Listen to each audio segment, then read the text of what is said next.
Saudi Gulf breaking ന്യൂസിലേക്ക് സ്വാഗതം. പ്രവാസ ലോകത്തെ വിവിധ വാർത്തകൾക്കായി ഈ ചാനൽ സബ്സ്ക്രൈബ് ചെയ്യൂ.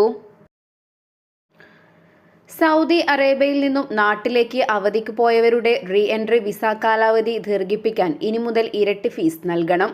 ഇതുവരെ ഒരു മാസത്തിന് 100 റിയാൽ എന്ന തോതിലായിരുന്നു. ഇനി അത് 200 റിയാലാകും. 2 മാസത്തേക്ക് 400, 3 മാസത്തേക്ക് 600, 4 മാസത്തേക്ക് 800 എന്നിങ്ങനെയാണ് പുതുക്കിയ ഫീസ് നിരക്ക്.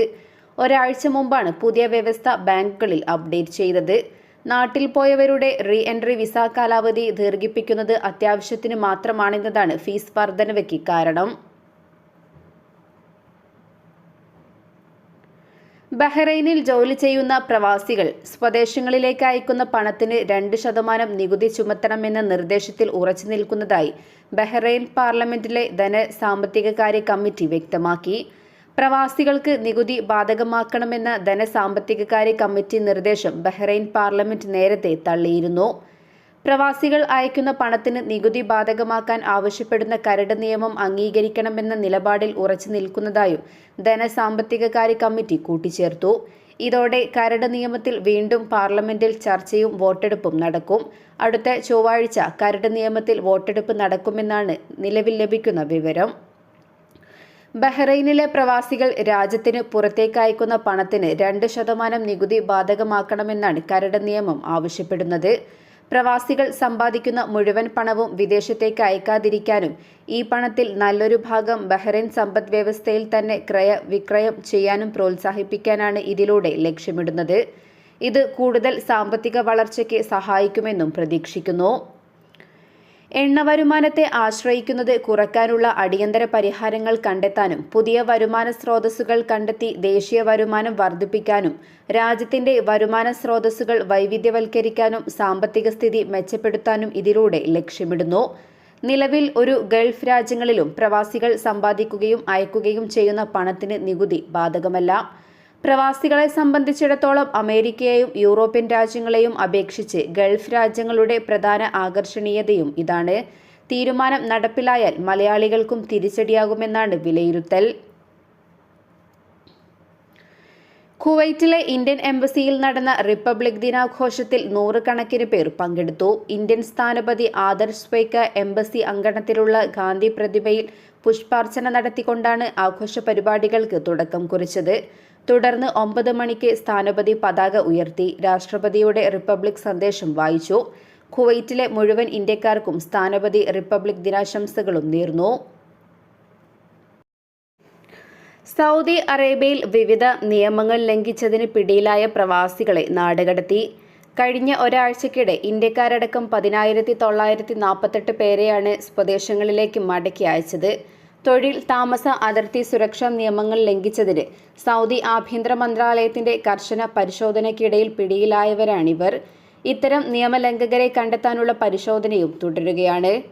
അതേസമയം ജനുവരി 16 മുതൽ 22 വരെ രാജ്യവ്യാപകമായി നടത്തിയ റെയ്ഡിൽ പുതുതായി 22,555 പ്രവാസികൾ കൂടി പിടിയിലായിട്ടുണ്ട്. ഇഖാമ പുതുക്കാതെയും ഹുറൂബ് കേസിൽപ്പെട്ടും താമസ നിയമങ്ങൾ ലംഘിച്ചവരാണ് 14,260 പേർ. 4,954 പേർ അതിർത്തി സുരക്ഷാ ലംഘകരും 3,341 പേർ തൊഴിൽ നിയമ ലംഘകരുമാണ്. രാജ്യത്തേക്ക് നുഴഞ്ഞുകടക്കാൻ ശ്രമിക്കുന്നതിനിടെ 1,700 പേർ അറസ്റ്റിലായി. ഇതിൽ 56% എത്യോപ്യൻ പൗരന്മാരാണ്. 42% യമനികളും 2% മറ്റ് രാജ്യക്കാരും. അതേസമയം അനധികൃതമായി രാജ്യത്ത് നിന്നും പുറത്തു കടക്കാൻ ശ്രമിക്കുന്നതിനിടെ 81 പേർ അറസ്റ്റിലായി. താമസ, ജോലി, അതിർത്തി സുരക്ഷാ നിയമലംഘകർക്ക് വിവിധ സഹായങ്ങൾ നൽകിയ 24 പേർ വേറെയും പിടിയിലായിട്ടുണ്ട്. നിലവിൽ നടപടികൾ നേരിടുന്ന 33,871 നിയമലംഘകരിൽ 30,984 പുരുഷന്മാരും 2,887 സ്ത്രീകളുമാണ്. പിടിക്കപ്പെട്ട വിദേശികളിൽ 26,489 പേരെ അവരുടെ യാത്രാരേഖകൾ ലഭിക്കുന്നതിന് അതത് രാജ്യങ്ങളുടെ നയതന്ത്ര കാര്യാലയങ്ങളിലേക്ക് റഫർ ചെയ്തു. ഇവരിൽ 2,274 പേരെ നിലവിൽ തിരിച്ചയക്കാനുള്ള തയ്യാറെടുപ്പിലാണ്. കഴിഞ്ഞ ഒരാഴ്ചയ്ക്കുള്ളിൽ നടപടികളെല്ലാം പൂർത്തിയാക്കിയ 10,948 പേരെയാണ് നാടുകടത്തിയത്. സൗദിയിൽ അക്കൗണ്ടിംഗ്, എഞ്ചിനീയറിംഗ് തൊഴിലുകൾ ഉൾപ്പെടെ സ്വകാര്യ മേഖലയിൽ 269 തൊഴിലുകളിൽ സൗദിവൽക്കരണം വരുന്നു. മാനവശേഷി സാമൂഹിക വികസന മന്ത്രാലയമാണ് തീരുമാനം കൈക്കൊണ്ടത്. വാണിജ്യ മന്ത്രാലയവുമായി സഹകരിച്ച് അക്കൗണ്ടിംഗ് മേഖലയിൽ 5 ഘട്ടങ്ങളായി നിർബന്ധിത സൗദിവൽക്കരണം അനുപാതം ഉയർത്തും. ഇതിൽ ആദ്യഘട്ടം ഒക്ടോബർ 10 നിലവിൽ വരും. അക്കൗണ്ടിംഗ് പ്രൊഫഷനിൽ 5 അതിൽ കൂടുതൽ പേർ ജോലി ചെയ്യുന്ന സ്ഥാപനങ്ങൾ ആദ്യഘട്ടത്തിൽ 40% സൗദിവൽക്കരണമാണ് പാലിക്കേണ്ടത്. 5ാം ഘട്ടത്തിൽ ഈ സ്ഥാപനങ്ങൾ 70% സൗദിവൽക്കരണം പാലിക്കണം. മുനിസിപ്പൽ പാർപ്പിടകാര്യ മന്ത്രാലയവുമായി സഹകരിച്ച് എഞ്ചിനീയറിംഗ് സാങ്കേതിക തൊഴിലുകളിൽ ജൂലൈ 23 മുതൽ നിർബന്ധിത സൗദിവൽക്കരണം 30% ഉയർത്തും. എഞ്ചിനീയറിംഗ് സാങ്കേതിക തൊഴിലുകളിൽ 5 അതിൽ കൂടുതലും പേർ ജോലി ചെയ്യുന്ന മുഴുവൻ സ്ഥാപനങ്ങൾക്കും ഇത് ബാധകമാണ്. Dental medicine, pharmacy, accounting, engineering തൊഴിലുകളടക്കം 269 പ്രൊഫഷനുകളിലാണ് സൗദിവൽക്കരണം. ആരോഗ്യ മന്ത്രാലയവുമായി സഹകരിച്ച് ജൂലൈ 23 മുതൽ ഫാർമസി മേഖലയിൽ സൗദിവൽക്കരണ അനുപാതം ഉയർത്തും. കമ്മ്യൂണിറ്റി ഫാർമസി, മെഡിക്കൽ കോംപ്ലക്സ് മേഖലയിൽ 35%, ആശുപത്രികളിലെ ഫാർമസി മേഖലയിൽ 65%, മറ്റ് ഫാർമസികളിൽ 55%വുമായാണ് നിർബന്ധിത സൗദിവൽക്കരണം ഉയർത്തുക. 5 അതിൽ കൂടുതലും ഫാർമസിസ്റ്റുകൾ ജോലി ചെയ്യുന്ന സ്ഥാപനങ്ങൾക്കും തീരുമാനം ബാധകമാണ്. ഡെന്റൽ മെഡിസിൻ മേഖലയിൽ 2 ഘട്ടങ്ങളായാണ് നിർബന്ധിത സൗദിവൽക്കരണം. ജൂലൈ 23 പ്രാബല്യത്തിൽ വരുന്ന ആദ്യഘട്ടത്തിൽ 45% സൗദിവൽക്കരണമാണ് നടപ്പിലാക്കേണ്ടത്. 12 മാസത്തിനു ശേഷം സൗദിവൽക്കരണം 55%മായി ഉയരും. കുവൈറ്റിലെ പ്രവാസി തൊഴിലാളികൾക്ക് മികച്ച താമസ സൗകര്യം ലഭിക്കാൻ സൗകര്യമൊരുങ്ങുന്നു. രാജ്യത്തെ ജീവനക്കാർക്ക് മികച്ച താമസ സൗകര്യങ്ങൾ ഉറപ്പാക്കുക എന്ന ലക്ഷ്യത്തോടെ പബ്ലിക് അതോറിറ്റി ഓഫ് മാൻപവർ പുതിയ പാർപ്പിട മാർഗനിർദ്ദേശങ്ങൾ പുറപ്പെടുവിച്ചിട്ടുണ്ട്. ഇനി മുതൽ ഒരു ചെറിയ മുറിയിൽ സൗകര്യം തീരെ കുറഞ്ഞ സാഹചര്യങ്ങളിൽ 10ഉം 20ഉം പ്രവാസി ജീവനക്കാർ തിങ്ങി താമസിക്കേണ്ടി വരുന്ന സാഹചര്യം ഇല്ലാതാകും.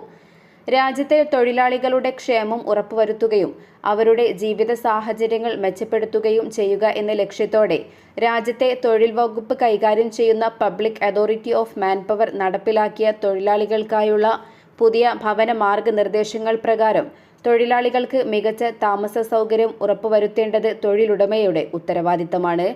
തൊഴിലാളിയുടെ ശമ്പളമോ ചെയ്യുന്ന ജോലിയോ പരിഗണിക്കാതെ എല്ലാവർക്കും മികച്ച സൗകര്യങ്ങളോടെയുള്ള താമസ സംവിധാനം തൊഴിലുടമ ഒരുക്കണം.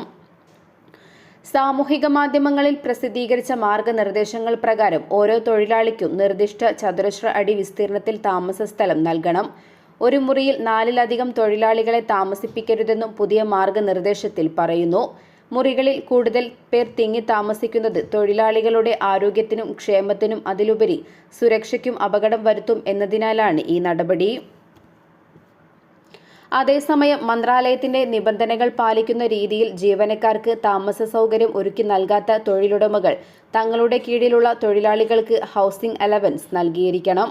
ഇതനുസരിച്ച് കുറഞ്ഞ ശമ്പളം വാങ്ങുന്ന ജീവനക്കാർക്ക് ലഭിക്കുന്ന ശമ്പളത്തിന്റെ 25%വും കൂടുതൽ ശമ്പളം ലഭിക്കുന്നവർക്ക് 15%വും താമസ അലവൻസ് നൽകണമെന്നും മാൻപവർ അതോറിറ്റി വ്യക്തമാക്കി.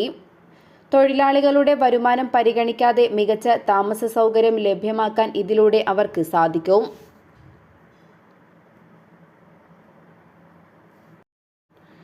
ഇതോടെ ഇന്നത്തെ വാർത്തകൾ അവസാനിക്കുന്നു. പുതിയ വാർത്തകളുമായി വീണ്ടും കാണുന്നതുവരെ നന്ദി, നമസ്കാരം.